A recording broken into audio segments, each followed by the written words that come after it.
আজি আপোনালোকলৈ মই লৈ আহিছোঁ স্পেচিয়েল চিকেন কাৰীৰ এটা ৰেচিপি। আৰু তাৰ কাৰণে মই লৈছোঁ প্ৰায় 700 গ্ৰাম মুৰ্গীৰ মাংস, পিঁয়াজ, বিলাহী, জলকীয়া, নহৰু, আদা বাটা, এইফালে আলু আছে, ইয়াত টেঙা মিঠা দৈ আছে, জিৰাৰ গুড়ি, জলকীয়াৰ গুড়ি, ধনিয়াৰ গুড়ি, গৰম মছলা, কচুৰি মেথি, ইলাচি, জাভিত্ৰী, লং, চাহি জিৰা, ডালচেনি, জালুক আৰু ষ্টাৰ এনিছ।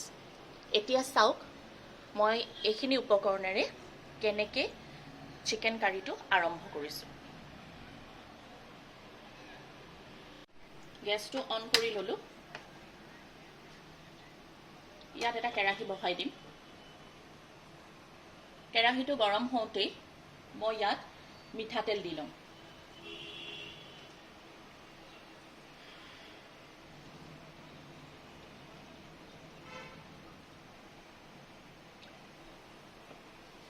এতিয়া তেলখিনি মই ভালকৈ গৰম হ'বলৈ দিম।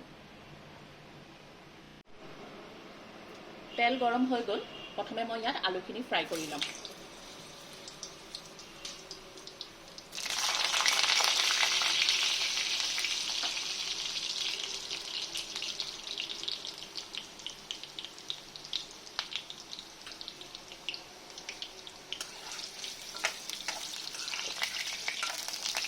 আলুখিনি অকণমান গোল্ডেন ব্ৰাউন হোৱালৈকে মই এইখিনি ফ্ৰাই কৰিম।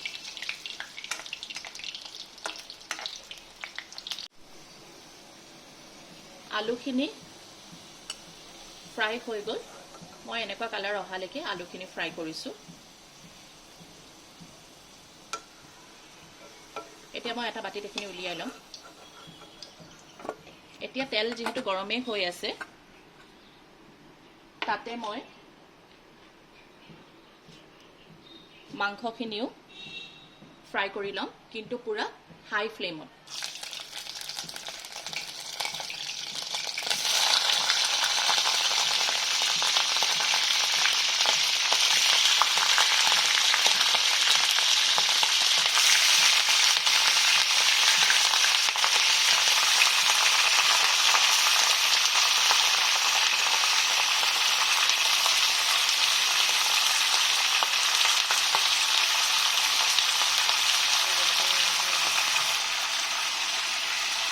মাংসখিনি মই কোনো ধৰণৰ নিমখ নিদিয়াকৈ, হালধি নিদিয়াকৈ মই তেলত হাই ফ্লেমত এনেকৈ অকণমান ফ্ৰাই কৰি ল'ম, যাতে ওপৰত স্কিনটোত এটা ধুনীয়া ৰং আহে।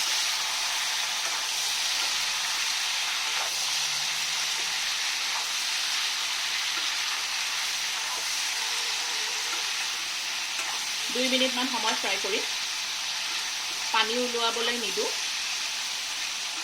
স্কিনৰ কালাৰটো চেঞ্জ হোৱালৈকে মই এইখিনি ফ্ৰাই কৰি ল'ম।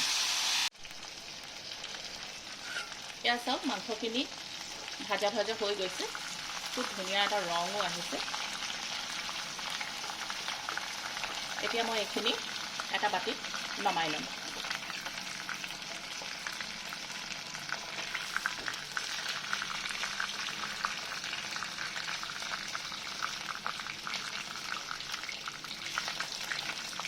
প্ৰতি টুকুৰা মাংসতে খুব ধুনীয়া এটা ৰং আহিছে।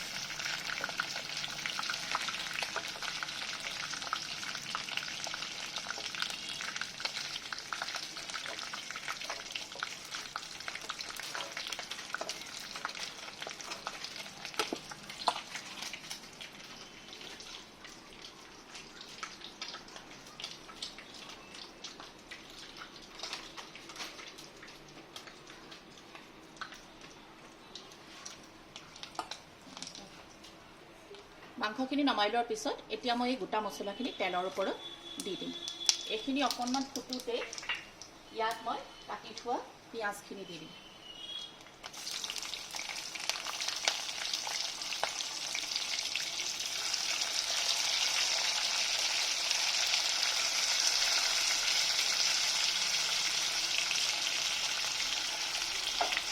গেছটো মই এতিয়া মিডিয়াম ল' ফ্লেমত কৰি দিছোঁ।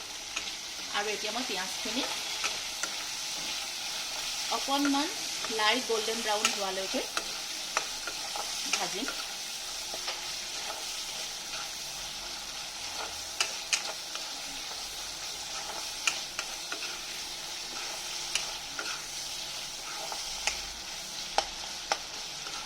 যিহেতু মাংস ফ্ৰাই কৰা হৈছিলে, মাংসৰ স্কিনৰ পৰা তেল ওলাইছিলে, সেইকাৰণে চব পিঁয়াজখিনি কি ধুনীয়া এটা ৰং আহিছে। এইখিনি যেতিয়া সম্পূৰ্ণকৈ ভাজ খাব তেতিয়া আৰু এটা ধুনীয়া ৰং আহিব।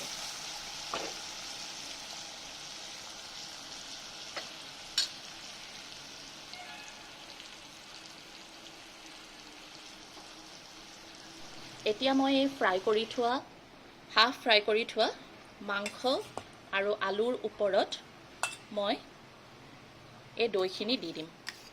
দি পেলাই এতিয়া এইখিনি প্ৰায় 10 মিনিটৰ কাৰণে মই মেৰিনেট কৰিম। আৰু ইয়াৰ ওপৰতে দি দিম এই মছলাখিনি, জিৰা, ধনিয়া, কচুৰি মেথি, গৰম মছলা আৰু লাল মিৰ্চ পাউডাৰ। ইয়াতে দি এইখিনি এতিয়া মই ধুনীয়াকৈ মিক্স কৰি ল'ম। যিহেতু গৰম হৈ আছে সেইকাৰণে হাতেৰে কৰিব নোৱাৰিম। আলুখিনিও একেলগে মেৰিনেট কৰি ল'ম।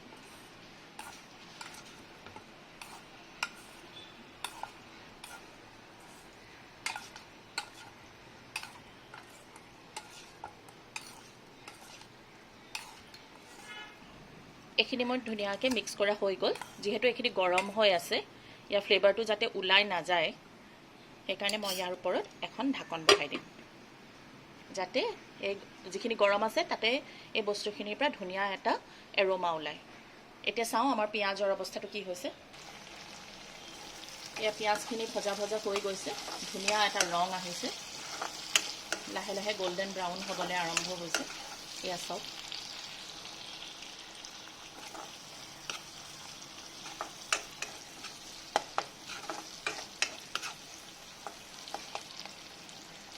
এতিয়া ইয়াৰ ওপৰত মই দি দিম জলকীয়া আৰু নহৰু, আদা বাটা। পিঁয়াজখিনি মোৰ ধুনীয়াকৈ গল্ডেন ব্ৰাউন, মই যোনটো কালাৰ বিচাৰিছিলোঁ সেইটো হৈ গ'ল। ইয়াতে দিম এতিয়া নহৰু, আদা বাটা আৰু জলকীয়া।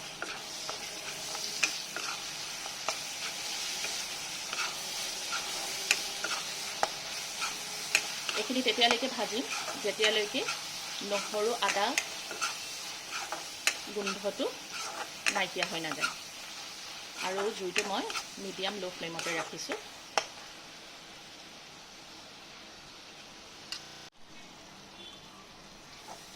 নহৰু আদাখিনিও ভালকৈ ভজা হৈ গ'ল। এতিয়া ইয়াৰ ওপৰত মই কাটি থোৱা বিলাহীকেইটা দি দিম।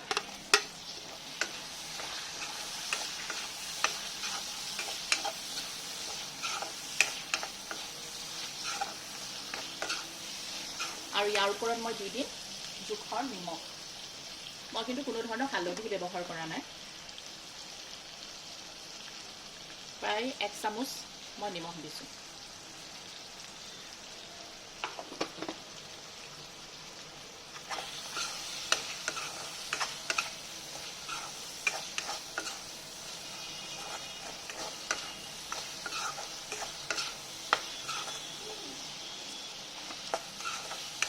এইখিনি মই মিক্স কৰি ল'লোঁ। আৰু এতিয়া ইয়াৰ ওপৰত মই মেৰিনেট কৰি থোৱা চিকেনখিনি দি থ'ম। প্ৰায় 10 মিনিট হৈ গ'ল। এইখিনি মই এতিয়া ইয়াৰ ওপৰত দি দিম।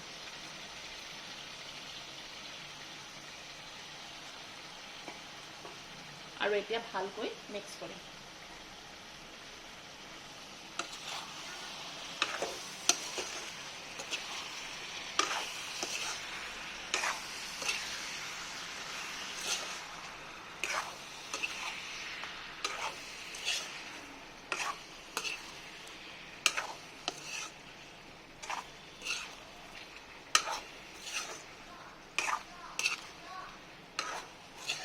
এতিয়া প্ৰায় 10 মিনিটৰ কাৰণে মই এইখিনি মিডিয়ামৰ পৰা ল' ফ্লেম কৰি দিম আৰু এখন ঢাকন লগাই দিম।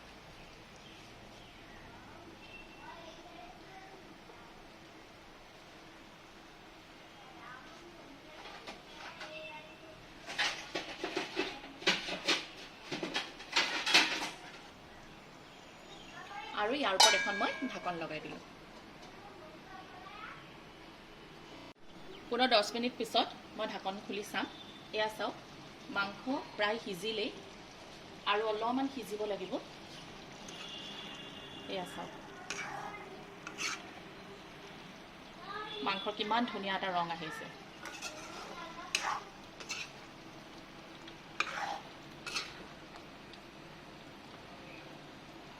কিমান ধুনীয়া এটা ৰং আহিছে।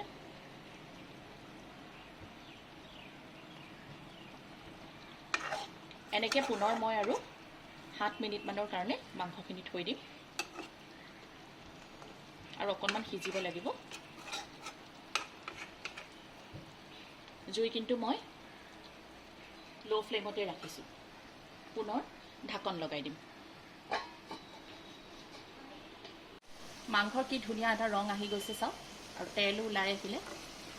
এয়া চাওক, তেলো ওলাই আহিলে। মাংস ধুনীয়াকৈ ফ্ৰাইও হৈ গ'ল, যিহেতু মই হাফ ফ্ৰাই আগত কৰিয়ে থৈছিলোঁ। চাওক, এতিয়া ইয়াৰ ওপৰত আৰু এটা টুইষ্ট আছে, যোনটো আপোনালোকে ফ'ল' কৰিবও পাৰে বা নকৰিবও পাৰে। এইটো কৰিলে যিহেতু স্পেচিয়েল চিকেন, তেতিয়া খাবলৈ আৰু বেছি টেষ্টি হ'ব। এতিয়া চাই থাকক মই কি কৰোঁ। এই মেৰিনেট কৰি থোৱা বাচনটোতে মই এতিয়া ইয়াতে গাখীৰ দি ল'ম, প্ৰায় আধা কাপ।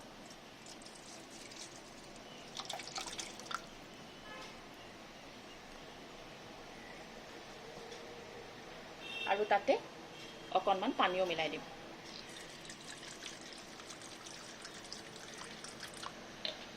এতিয়া এইখিনি মই ধুনীয়াকৈ মিক্স কৰি মাংসৰ ওপৰত দি দিম। এইখিনি মই মিক্স কৰি ল'লোঁ। এতিয়া মই মাংসৰ ওপৰত এইখিনি দি দিম আৰু জুইটো হাই ফ্লেম কৰি দিম। এইটো অপশ্যনেল, আপোনালোকে নকৰিবও পাৰে, অকল পানীও দিব পাৰে। মানে মেৰিনেট কৰি থৈ সেইখিনিৰ লগত গৰম পানী দিও কৰিব পাৰে। মই গাখীৰখিনি কুহুমীয়া গৰম কৰি ইয়াতে দি দিছোঁ। এতিয়া মই এইখিনি 2-3 মিনিটৰ কাৰণে উতলিবৰ কাৰণে দিম।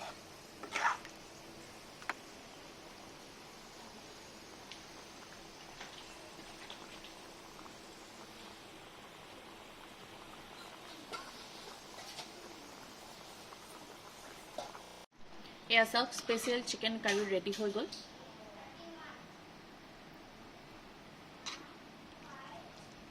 এনেকৈ কোনোবা স্পেচিয়েল অকেজনত আপোনালোকে বনাই খাই চাব, খাবলৈ খুব সোৱাদ হয়। আৰু ইয়াৰ লগত আপোনালোকে পোলাও লগত, বিৰিয়ানীৰ লগত, ৰুটি, নান এইবোৰৰ লগত খাব পাৰিব। আৰু এই চিকেন ৰেচিপিটোৰ লগত পোলাও কেনেকৈ বনাব পাৰি বা পোলাও কেনেকৈ খাব পাৰি তাৰো এটা মই ভিডিঅ' আপলোড কৰি দিম, আপোনালোকে চাই ল'ব। ইয়াৰ লগত খাব পৰা চাহী পোলাও। এয়া স্পেচিয়েল চিকেন কাৰী ৰেডি হৈ গ'ল। আৰু কমেণ্টৰ মাধ্যমত মোক জনাব আপোনালোকে কেনেকুৱা পাইছে, মোৰ ভিডিঅ'বোৰ কেনেকুৱা লাগিছে। আজিলৈ আহিছোঁ, ধন্যবাদ।